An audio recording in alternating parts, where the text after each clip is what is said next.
Assalamualaikum warahmatullahi wabarakatuh. Perkenalkan, nama saya Denny Nurdiansa. Saya adalah seorang dosen statistika di Universitas Nahdlatul Ulama Sunan Giri. Bidang keilmuan yang saya tekuni adalah statistika komputasi yang memiliki kekhususan di bidang analisis dari waktu. Sejak pendidikan saya dari S1 S2 hingga sekarang, saya konsisten dalam mengambil topik riset terkait analisis dari waktu di berbagai bidang ilmu pengetahuan. Riwayat penelitian dan pengabdian saya sebagai dosen dapat dilihat di akun saya di Google Scholar dan Sinta. Salah satu mata kuliah yang terkait dengan penelitian saya selama ini adalah mata kuliah analisis deret waktu yang biasa disingkat dengan nama ADW. Mata kuliah ADW ini membahas tentang teknik dan metode untuk menganalisis dan meramalkan data berdasarkan pola historis yang diambil secara berkala atau deret waktu. Saya telah mengampu mata kuliah ini sejak pertama menjadi dosen hingga sekarang. Pengambilan mata kuliah ini memiliki prasyarat, yaitu mahasiswa wajib mengambil dan lulus dari mata kuliah statistika dasar. Hal ini dikarenakan mata kuliah ini menjadi fundamental dari penyerapan dan peningkatan pemahaman mahasiswa dalam mengampu mata kuliah analisis deret waktu. Dengan menempuh mata kuliah analisis deret waktu, diharapkan mahasiswa mampu mencapai kompetensi lulusan sebagai berikut. Yang pertama, menunjukkan sikap bertanggung jawab atas pekerjaan di bidang keahlian secara mandiri. Yang kedua, menguasai konsep dasar keilmuan statistika dan metode-metode analisis statistika yang dapat diaplikasikan pada berbagai bidang terapan. Ketiga, menguasai pengetahuan di bidang komputasi statistika yang tepat untuk analisis data. Keempat, mampu melakukan manajemen dan analisis data menggunakan teknik-teknik statistika dengan bantuan perangkat lunak. Yang kelima, mampu bekerja sama dan berkomunikasi dalam tim serta bertanggung jawab terhadap pekerjaan. Yang keenam, mampu menyelesaikan permasalahan nyata secara statistika dan mampu menyajikan serta mengkomunikasikan dalam bentuk yang mudah dipahami baik secara tertulis maupun lisan. Untuk kompetisi mata kuliah diharapkan yang pertama menunjukkan sikap tanggung jawab atas semua tugas kuliah analisis deret waktu secara mandiri. Yang kedua, menguasai konsep dasar analisis deret waktu dan model-model peramalan yang dapat diaplikasikan pada berbagai bidang terapan. Yang ketiga, menguasai pengetahuan di bidang komputasi statistika yang tepat untuk analisis deret waktu. Yang keempat, mampu melakukan manajemen dan analisis data deret waktu menggunakan model-model peramalan dengan bantuan software Microsoft Excel dan Minitab. Yang kelima, mampu bekerja sama dan berkomunikasi dalam kelompok belajar serta bertanggung jawab terhadap tugas kelompok yang diberikan. Yang keenam, mampu menyelesaikan permasalahan pola data deret waktu dan mampu menyajikan serta mengkomunikasikan dalam presentasi kelompok dengan hasil yang mudah dipahami baik secara tertulis maupun lisan. Bahan kajian dalam melaksanakan perkuliahan ini adalah yang pertama, pengantar peramalan meliputi pengenalan peramalan, pola data deret waktu, dan klasifikasi model peramalan. Yang kedua, model peramalan klasik yaitu model Naive, metode average, metode exponential smoothing, dan metode decomposition. Tiga, model peramalan modern yaitu model stasioner ARMA, model non-stasioner ARIMA, model seasonal ARIMA, dan model multiplikatif seasonal ARIMA. Yang keempat, penerapan praktikum komputer terkait model peramalan klasik dan model peramalan modern dari data buku atau simulasi. Yang kelima, studi kasus kelompok yaitu pengolahan data deret waktu dari data nyata atau sekunder. Yang keenam, presentasi hasil dari studi kasus kelompok. Untuk mata kuliah analisis deret waktu, saya menggunakan referensi utama berupa buku referensi dari ahli statistika. Untuk buku utamanya saya gunakan buku Hanke dan Witcher dengan judul Business Forecasting. Yang kedua, saya gunakan buku Bob Jenkins dan Rensel dengan judul Time Series Analysis, Forecasting and Control. Untuk buku petunjuk, saya gunakan bukunya SEC, Microsoft Excel, Forecasting, dan artikel-artikel ilmiah yang sudah saya publish di jurnal nasional dan internasional. Untuk mempermudah pemahaman mahasiswa, saya meringkas materi yang ada di buku dan artikel tersebut menjadi beberapa materi presentasi yang saya gunakan sebagai alat bantu mengajar. Dalam proses perkuliahan, di pertemuan pertama, saya selalu menyampaikan kontrak perkuliahan sebagai rambu-rambu pelaksanaan kuliah selama 1 semester. RPS dipersiapkan untuk 5 pertemuan, Small Group Discussion, 5 pertemuan Role Play and Simulation, dan 4 pertemuan untuk case based learning. Yang pertama, pada pertemuan small group discussion diharapkan mahasiswa mendengarkan dengan seksama dan merespon penjelasan dari dosen. Kemudian melakukan diskusi tanya jawab terkait materi dan mengerjakan pertanyaan refleksi. Yang kedua, pada pertemuan role play and simulation, mahasiswa memperhatikan instruksi teknis yang disampaikan oleh dosen. Kemudian mengerjakan praktikum komputer dari data buku atau simulasi. Mahasiswa juga melakukan diskusi tanya jawab terkait materi, serta mengumpulkan hasil kerja praktikum sebagai refleksi. Yang ketiga, pada case based learning, mahasiswa akan diberikan studi kasus dari data nyata atau data sekunder untuk dikerjakan pengolahan data dan interpretasinya. Dalam tugas kelompok, mahasiswa juga melakukan diskusi tanya jawab terkait materi dan mengumpulkan hasil kerja studi kasus sebagai refleksi, serta mempresentasikan hasil dari studi kasus kelompok. Untuk penilaian mahasiswa, saya gunakan bobot 30 untuk kehadiran, 20 untuk UTS, 30 untuk tugas, dan 20 untuk UAS. Untuk selanjutnya, saya tampilkan cuplikan perkuliahan pada pertemuan pertama tentang pengantar peramalan.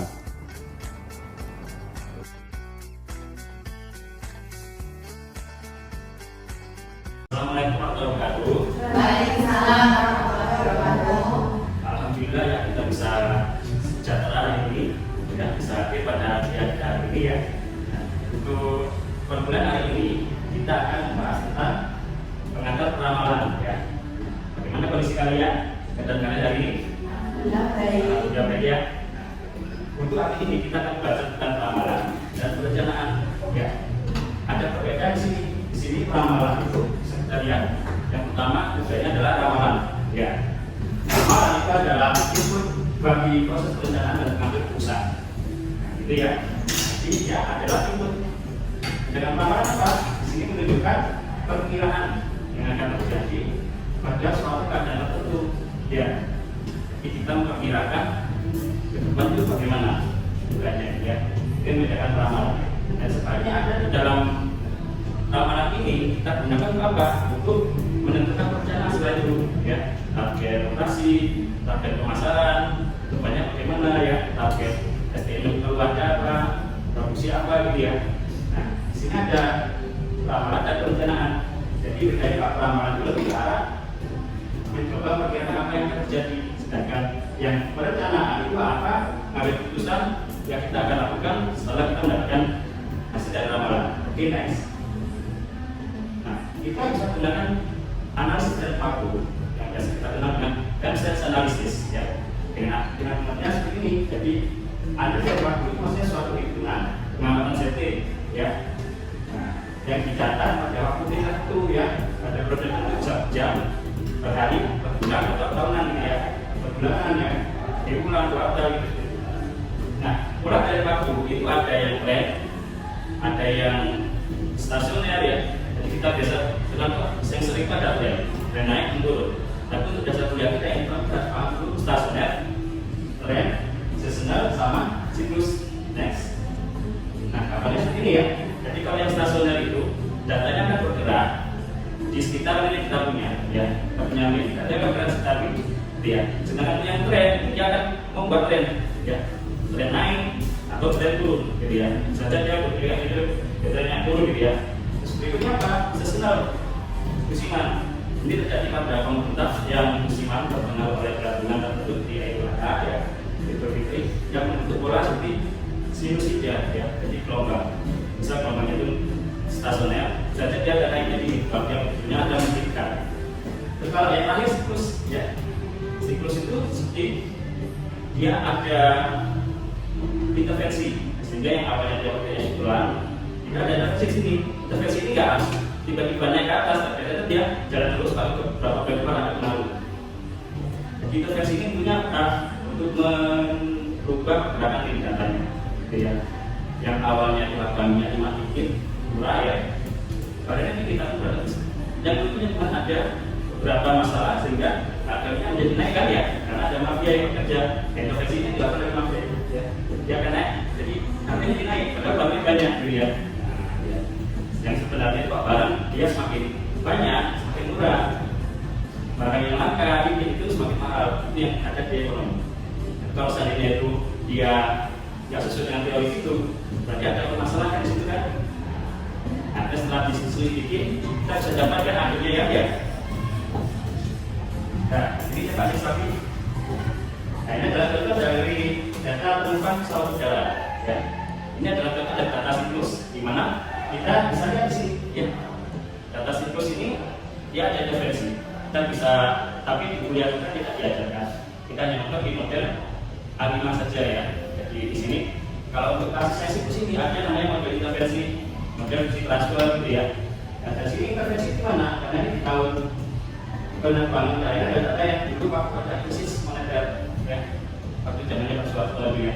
Jadi di sini kita bisa lihat intervensi itu membuatkan harga pesawat turun ya.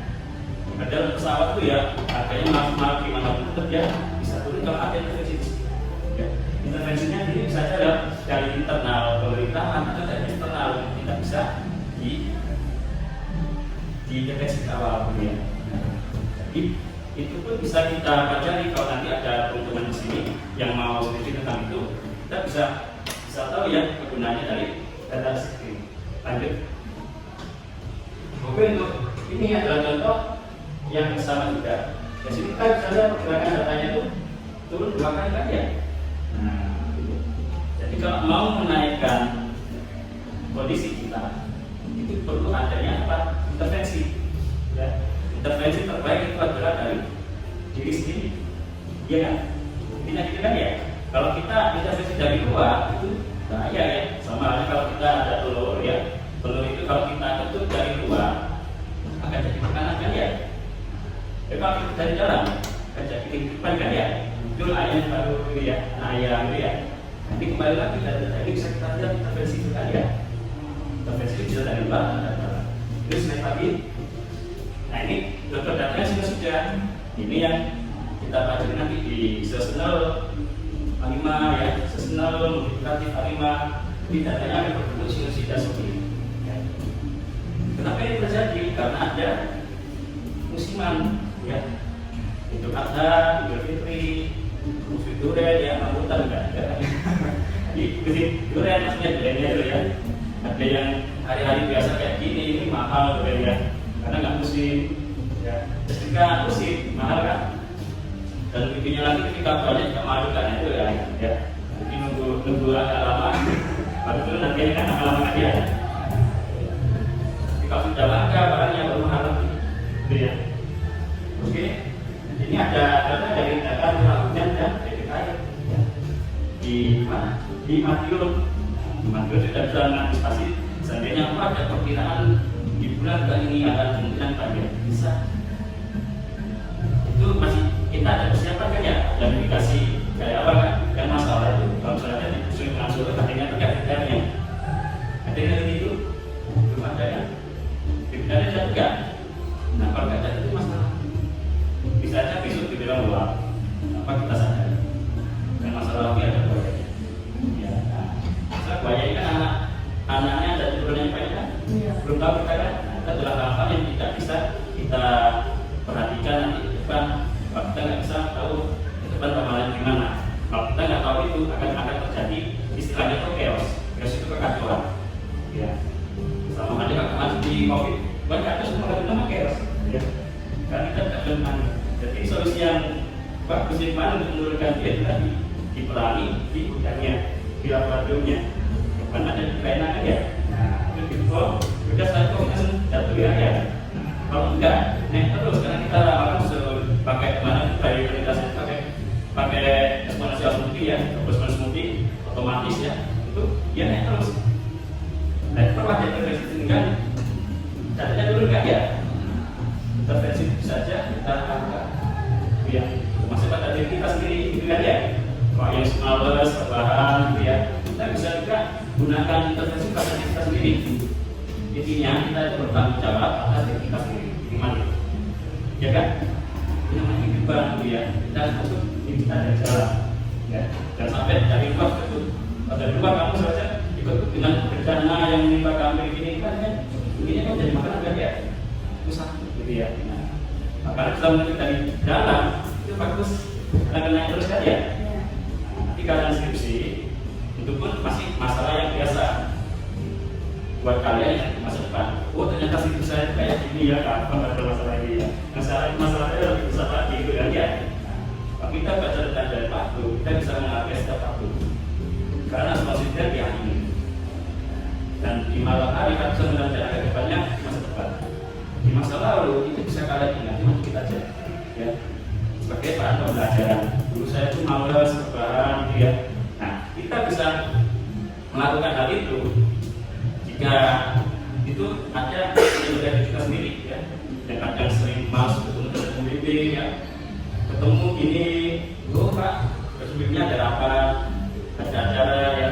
Nah, itu jangan asa. Karena yang buat asa di dirimu sendiri, bukan orang lain. Kalau motivator, bukan psikolog gitu ya. Kecuali kalau sudah kita nggak bisa apa-apa dari kita itu psikolog kan. Dan sampai nggak ada psikolog ya bahaya ya. Karena di skripsi nanti itu ada nggak terlalu besar tugasnya gitu ya. Hanya itu ya. Karena masih sangat berat gitu ya. Itu mungkin kalian lagi mau naik tingkat sama seperti tadi kan ya. Dia naik tingkat mana? Tapi tidak kuat kan? Ya. Nah kalian tidak kuat hasilnya sakit kan ya? Tapi kalau dari dalam tidak. Saya jawabkan asli, jangan menjaga kita. Iya. Kalau kita menghargai waktu, kan lebih hemat. Iya. Oke, ini lagi. Nah ini ada klasifikasi model ramalan ya. Jadi yang kita pakai di sini ada dua, ada satu aja ya. Nah ada seperti itu objek kita juga objektif ramalannya. Nanti kita akan mempelajari tentang analisis metode ya. Bahwasanya ini kita aja analisis yang sederhana. Kita yang belajar ada metode naik, oriented, eksponensial publik dan apa lagi? Metode regresi dan lainnya. Ya. Oke, di sini juga kita bisa belajar di situ ada metode yang paling asal ya. Nah, metode yang dipakai untuk sekarang ya. Metode skripsi itu intinya kalian melakukan penelitian dan sifatnya adaptif ya. Misalnya kalian meniru metode yang lain, tapi dengan data yang ada di Bojonegoro, karena di Bojonegoro kan masih baru kan ya. Nah, yang ada di daerah lain belum tukar dengan daerah Bojonegoro kan. Yang minimal kalian kan dengan Bojonegoro ya. Itu banyak data-data yang belum begitu. Jadi nomor itu bisa kita dapat apa? Dari data tempat gitu kan ya. Bisa aja dari software juga ya. Oke, next. Nah, di sini bisa kita lihat ada data saya algoritma ya. Yang paling pertama yang 10 itu adalah linear regresi. Kalian ada linear regresi ya. Tadi ada lagi berapa? Ini yang terbaca nanti sebagai model ramalan modern ya. Kita akan belajar model ramalan klasik dan model ramalan modern ya. Nah, yang modernnya soalnya ini yang belum dibaca oleh seorang data science ya. Terus kemudian next. Nah, itu soalnya bisa kalian pelajari ya. Oke ya, dari yang saya berikan mungkin ada yang bisa kalian berikan kepada saya ya. Nah, siapa dari sini yang bisa memberikan contoh tentang ramalan? Oke, ya, gimana? Terima kita silakan.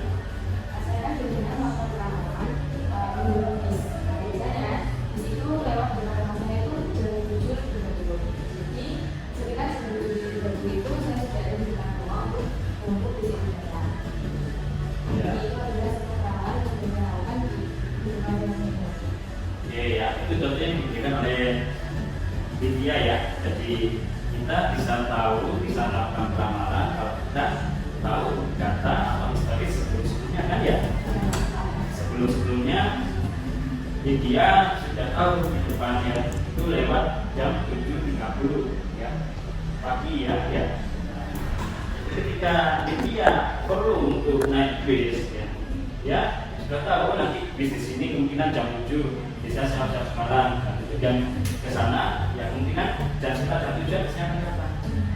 Itu adalah bentuk ramalan yang dilakukan oleh dia ya itu ya. Oke, silakan kalau mau yang ada pertanyaan dari narasumber kita ini silakan ya bisa di mana. Mengapa stasiunan itu penting dalam analisis linear waktu dan apa yang harus dilakukan jika data itu tidak stasiunan? Oke ya. Jadi sesuai dengan data di lapangan. Kita nggak bisa tahu kan ya pola datanya kayak gimana. Jadi sifatnya itu nanti bukan model driver tapi data driver gitu ya. Nah, jadi data yang kita amati itu modelnya apa? Ya, kemudian di data itu. Jadi di data time series itu bisa aja bentuk trend, bisa aja stasioner ya. Nah, selama ini data-data yang ada di time series untuk khususnya model A5 ya, itu adalah semuanya dibawa ke dalam bentuk stasioner ya. Nah, misal data itu stasioner, kita bisa langsung memodelkan kan dalam bentuk auto regresif, moving average, atau bisa disebut dengan ARMA, bisa saja model auto regresif AR gitu kan ya, atau moving average MA. Nah, tapi kalau ketika yang ada trend, ini nggak bisa kita tentukan atau nggak sebenarnya di lapangan sudah ada kayak gitu ya. Nah, dari trend ini kita menjadikan data trend ini di stasioner kan ya. Nah, salah satunya dengan apa? Dengan proses diversi ya, seleksi yang awalnya dulu dan yang naikkan dan diversi sehingga kita dapat data yang stasioner. Diversinya apa itu identifikasi ini modelnya ARMA berapa gitu ya, ARMA ARMA gitu ya. Karena tidak diindeks nanti model apapun yang terjadi selalu ada indeksnya atau grafiknya ya. Misal dari data sudah diversi itu didapat pada terbaik AR, kita namakan secara ARI I, jadi berikan ARI gitu ya. Di diversi satu kali tapi indeks diversinya satu, berapa kali gitu ya. Nah, oke seperti itu. Demikian paparan pengajaran yang saya lakukan dalam Tridharma Perguruan Tinggi. Kurang lebihnya saya mohon maaf dan terima kasih atas perhatiannya. Saya akhiri. Wassalamualaikum warahmatullahi wabarakatuh.